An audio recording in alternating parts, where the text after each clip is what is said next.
minha série, tudo certo com vocês? Estão em casa certinho? Hoje nós vamos estudar ligações químicas. Com certeza vocês já ouviram falar sobre isso. Então hoje nós vamos estudar para vocês saberem o que é.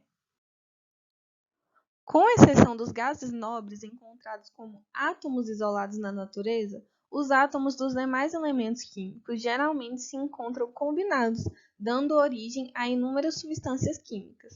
A existência dessas substâncias indica uma tendência natural dos átomos a de se combinarem um com os outros segundo suas afinidades. As unidades fundamentais que compõem uma substância são constituídas de agrupamentos de átomos ou íons que se ligam por meio de ligações químicas. Esses agrupamentos conferem às substâncias propriedades distintas, permitindo que as ligações sejam classificadas de acordo com essas propriedades. Então, ligação química é um fenômeno que une os átomos a fim de formar compostos iônicos, moléculas e ligas metálicas. Aqui temos o exemplo da água. Se você nunca viu uma molécula de água, prazer, aqui está. O hidrogênio está ligado ao oxigênio. O segundo hidrogênio está ligado ao mesmo oxigênio. Eles estão ligados através de uma ligação química. Como foi visto, as substâncias podem ser classificadas em iônicas, moleculares e metálicas. As substâncias iônicas geralmente são sólidas a temperatura ambiente e apresentam altas temperaturas de fusão e ebulição. Quando sólidas, são má condutoras de correntes elétricas, porém a conduzem quando fundidas ou dissolvidas em água. Muito importante essa parte. Substâncias moleculares. Elas podem ser encontradas em qualquer estado físico na temperatura ambiente, ou seja, a gente pode encontrar elas tanto no sólido, líquido ou gasoso. E elas são más condutoras de correntes elétricas em qualquer estado físico. Já as substâncias metálicas têm boa condutividade elétrica, são sólidas à temperatura ambiente e, em geral, são brilhantes e maleáveis. Por isso que podem ser moldadas e transformadas em lâminas, além de serem dúcteis.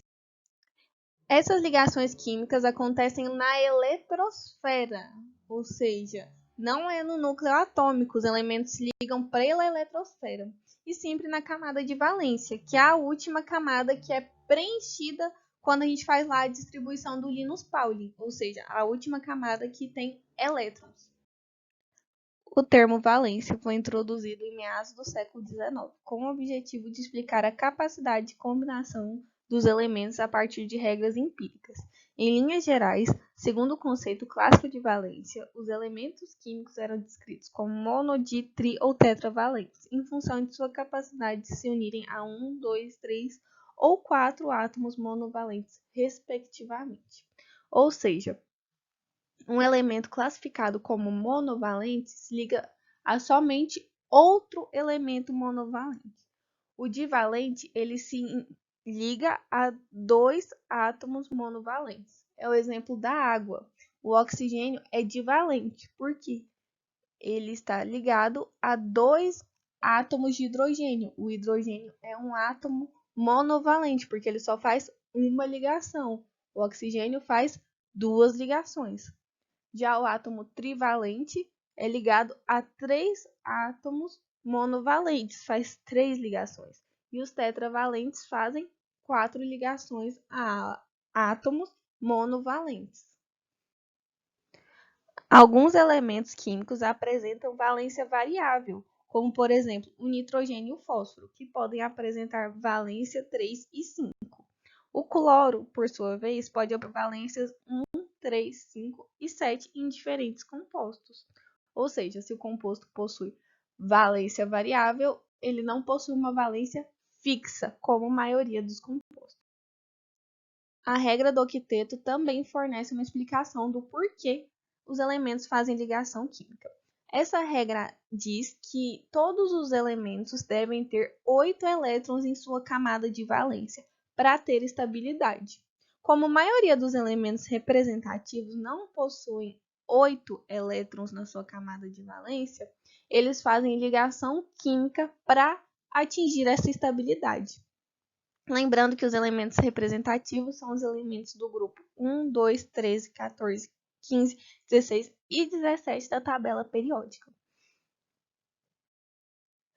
Então, esses elementos tendem a apresentar a camada de valência completa quando eles formam substâncias, ou seja, através da ligação química, eles conseguem completar a sua valência e chegar na estabilidade.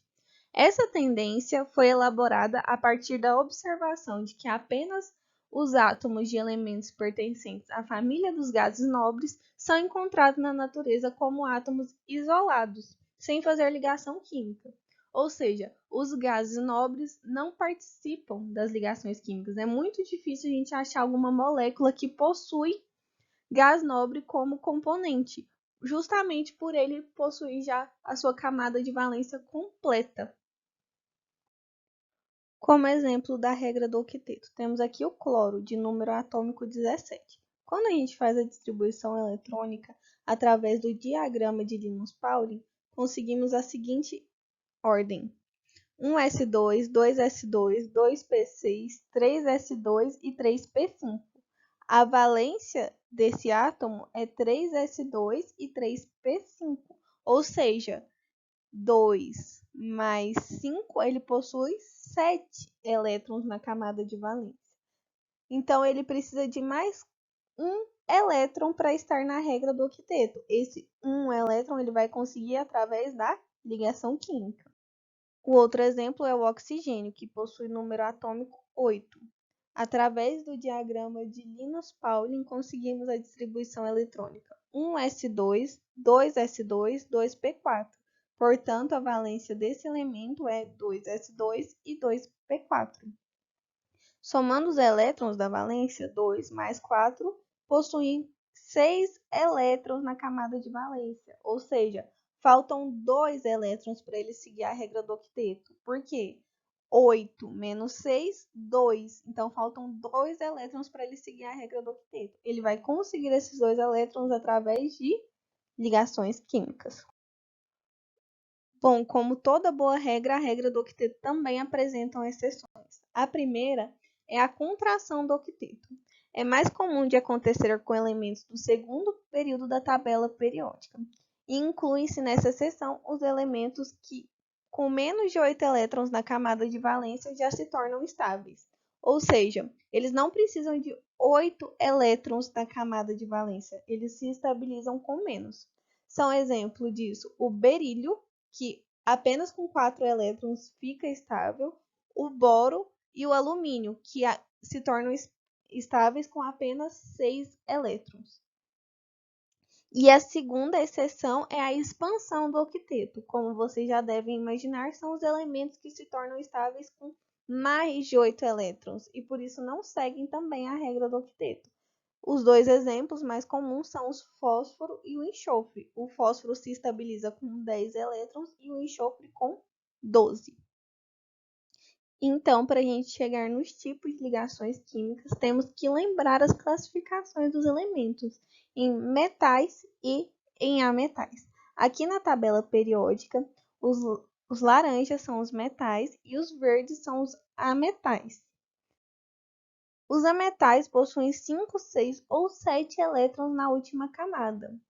E os elementos que são classificados como ametais são somente o carbono, nitrogênio, fósforo, oxigênio, enxofre, selênio, flúor, cloro, bromo, iodo e astato.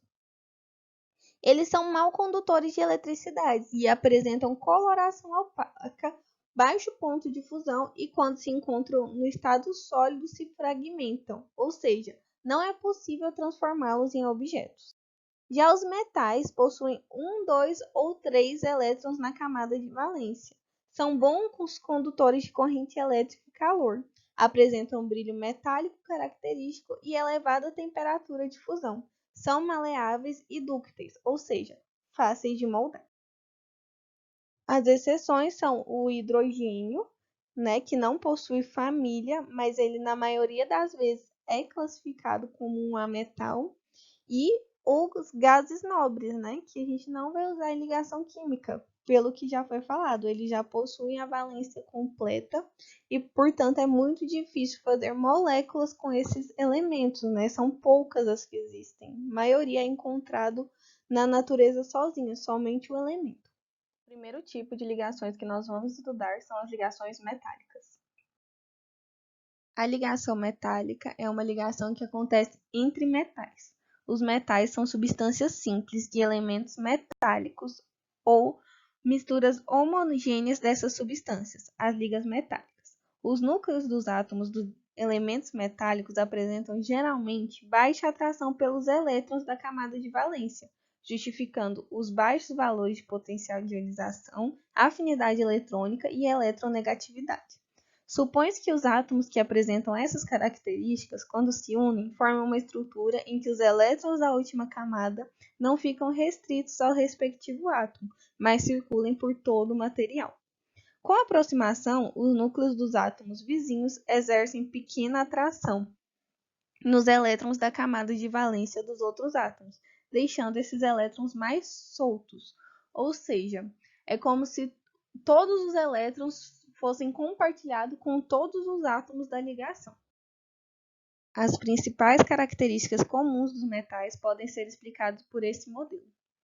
Que aqui eu estou sublinhando, que está de azul, que as partículas positivas, chamadas cátions, estão em esferas cinzas, e no intervalo entre elas tem os elétrons, que são os negativos. Então, esse sinal de menos aí são os elétrons.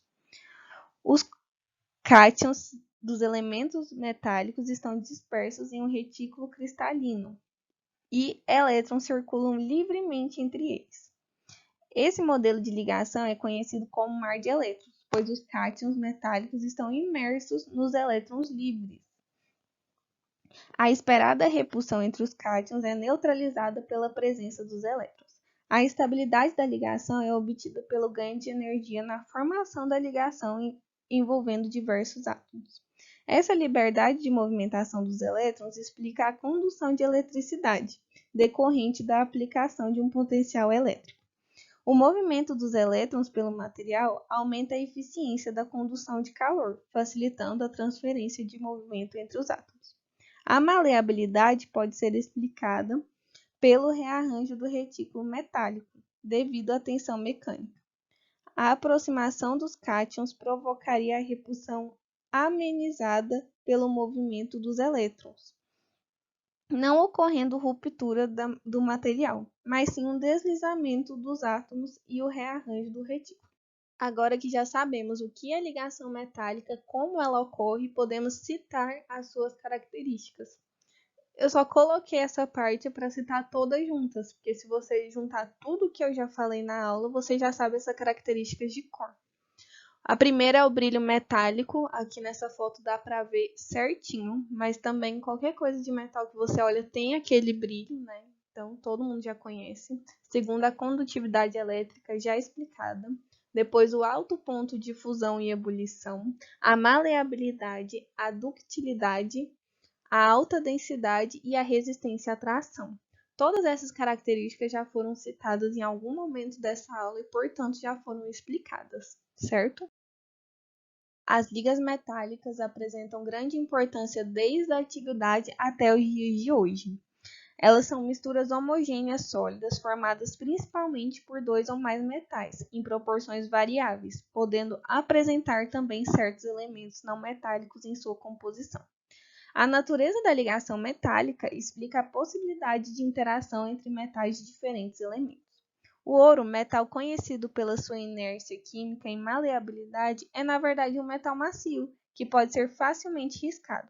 Para a confecção de joias, utiliza-se uma liga contendo 75% em massa de ouro e o restante de cobre e prata. Essa composição que é usada para fazer joia. Sempre isso choca muito as pessoas, né? Quando a gente conta para elas que não existe brinco de ouro, correntinha de ouro, é na verdade uma liga metálica de ouro. Ninguém acredita, fica chocado, mas agora vocês já sabem, é verdade. Não existe correntinha de ouro. Existe uma correntinha que apresenta uma quantidade maior de ouro. A descoberta do bronze impulsionou as civilizações antigas pois a mistura de cobre e estanho apresentava características adequadas para a confecção de ferramentas de armas. O ferro, metal de maior produção na atualidade, tem baixíssima aplicação com elevada pureza. Entretanto, o aço, uma liga de ferro contendo 0,2 a 1,5% em massa de carbono, apresenta uma extensa gama de aplicações. A adição de outros metais confere ao aço certas características, como dureza e resistência. Agora, outros exemplos e composições das ligas metálicas mais comuns no nosso dia a dia. A primeira é o bronze, muito encontrado nas medalhas olímpicas e em algumas moedas, e que é formado pelo cobre e o estanho. Tem também a de latão, que é a mistura do cobre com o zinco, e em outras ligas também pode ser a mistura do alumínio com o ferro. E a do ouro 18 quilates, que foi a que eu citei, né? 75% ouro e 25% outros elementos, como prata e cobre. Esse ouro 18 quilates é o mais caro que tem para joia, né? O máximo de ouro que você pode conseguir em alguma coisa, pulseirinha, brinco. Esse é o ouro mais puro, entre aspas, para fazer joias. Agora vamos fazer um exercício juntos para ficar claro sobre ligação metálica. Uma substância pura, sólida, que é também um isolante elétrico, pode apresentar todos os tipos de ligação, exceto letra A, covalente polar, letra B, covalente apolar, letra C, iônica, letra D, metálica e letra E, molecular. Bom, você podia falar, professora, até agora a gente estudou só ligação metálica, então a resposta certa é a letra D. Certo, mas se você estivesse no vestibular, você já teria estudado todas essas ligações. Aí o que você ia fazer? Você ia prestar atenção no enunciado. Está falando que a substância pura, sólida, é também um isolante elétrico. A ligação metálica é isolante elétrico? Não. Por quê? A principal característica que a gente mais falou nessa aula é a grande condutividade elétrica que ela possui. Então, ela não pode funcionar como um isolante elétrico. Uma ligação metálica, um metal, ele nunca vai ser um isolante elétrico. Por isso, a resposta certa seria a letra D, por causa do isolante elétrico. Ela não é um isolante elétrico. Agora, outro exemplo. A condutividade elétrica dos metais é explicada admitindo-se: letra A, ruptura de ligações iônicas, letra B, ruptura de ligações covalentes, letra C, existência de prótons livres, letra D, existência de elétrons livres. A condutividade elétrica dos metais é justificado pelo modelo da ligação, que é conhecido como mar de elétrons, que apresenta uma grande liberdade de movimentação dos elétrons. Ou seja, os elétrons estão livres. Portanto, a alternativa certa é a letra D, existência de elétrons livres. Uma dica que sempre que falar sobre corrente elétrica, eletricidade em geral, provavelmente vai estar falando de elétrons. Ruptura de ligações, qualquer que seja as ligações, não tem a ver com condutividade elétrica, e prótons não estão ligados à eletricidade, certo? Então seria a letra D mesmo. Mas a justificativa oficial é o mar de elétrons, né? O modelo da ligação metálica. E agora o último exercício. Quando se entra numa sauna com corrente de ouro no pescoço, tem-se pouco tempo depois a sensação de acentuado aquecimento nesta região do corpo. O fenômeno ocorre como consequência da letra A, temperatura mais elevada da pele. Letra B, ligação metálica da corrente de ouro. Letra C, transferência de calor do metal para a pele. Letra D, transferência de elétrons da pele para o metal. Letra E, transferência de calor da pele para o metal. Para responder essa questão, vocês tinham que lembrar da característica dos metais serem bons condutores de calor e de eletricidade. Com essa lembrança, vocês iam ficar em dúvida entre a letra C e a letra E. Como são os metais que são bons condutores de calor e de eletricidade? A resposta certa, então, seria letra C.